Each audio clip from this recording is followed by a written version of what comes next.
Talk to me about the Pope. He has waded in on Ukraine. I mean, his language was inflammatory, basically saying, put the white flag up, enter into negotiations, really strong pro-Putin rhetoric. The Ukrainian foreign minister, though, has hit back. He has said, live, die and prevail, they will, under their current flag. Pope Francis has the problematic habit, I think, of wading into non-religious comments, political comments all the time. He's waded in from everything from economic policy to refugee and asylum law. And with these conflicts, both Israel and Hamas, as well as here in August, he actually waded in again and made a comment about Russia that he had to walk back. And that's not what he should be doing.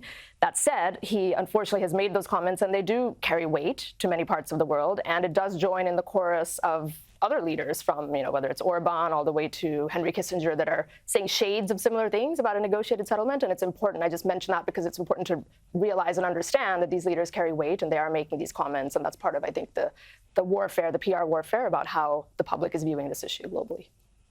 She mentioned the Hungarians. I mean, they are part of this chatter that's going on, aren't they, Michael, that if President Trump was to win a second term, there'll be no money. That's how the war will be brought to an end. He'll force a negotiation by the US withdrawing funds to Ukraine. It's a very pro-Putin sort of position. How accurate is it? Well, there's a majority in the US Congress of majority Democrats and a minority of Republicans who will vote, if they're allowed to vote, to send military aid to Ukraine, Taiwan and Israel. They should be allowed to do that. But Europeans are stepping up. 18 of the 30 are now over 2%. Poland's at 3% on defence expenditure. And the Czechs have got a fantastic idea. The Ukrainians need 1 million rounds of 155mm artillery to hold the Russians off till the end of the year. So they're going to bypass Orban and co and collect it from all of the other European countries one by one.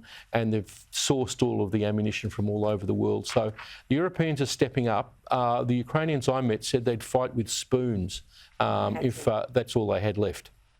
And we need them to fight, because they're fighting for everybody. I mean, it's just extraordinary. Well, certainly the Chinese a message, that's for sure. Let's look at the UNRWA issue. This is the UN body that provides aid into Palestinian territories, amongst many other things. I'm no fan of UNRWA. There's a strong faction and getting stronger inside the Labor Party. They want the funding to be resumed.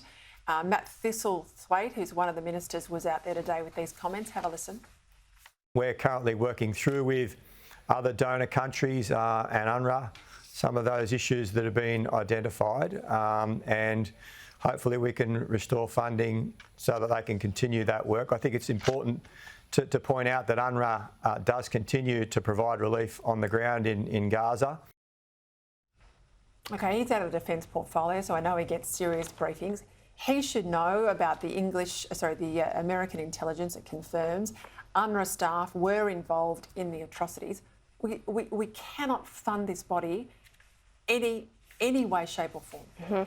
It is interesting. I think, it's a reflection of what's happening in the constituency and the electorate of the Labor Party here, and you see shades of that in counterparts to Australia elsewhere. Canada, you're right. Canada, right. US, the UK. So that's what they're speaking to. They're speaking to that faction of the electorate that is the loudest voice in the room and very sympathetic to the aid side of the equation. And also back to that PR war globally, more and more people seem to be kind of joining in that we need to be sending aid to Gaza. And so he's jumping on that bandwagon. But the point about UNRWA remains. And I think what we might see is hopefully they'll find another vehicle, whether it's a UN vehicle or a completely separate mechanism for doing it, and not emboldening this organization because of the issues that have come to light. And the US were obviously going to have a floating pier, wasn't it, in order to deliver the aid that way and avoid using UNRWA. I mean, why can't we go in on the pier? Yeah, I hope it works. It could easily be a stationary target for Hamas too, or Iran.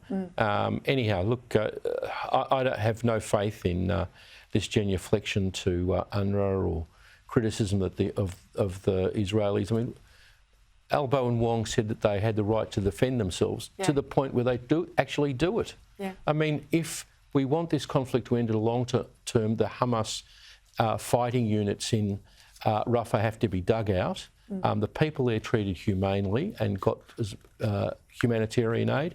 But if you want just to have another war later on, well, just leave the Hamas there, as Penny Wong to come seems to imply. We'll leave it there. Thank you both.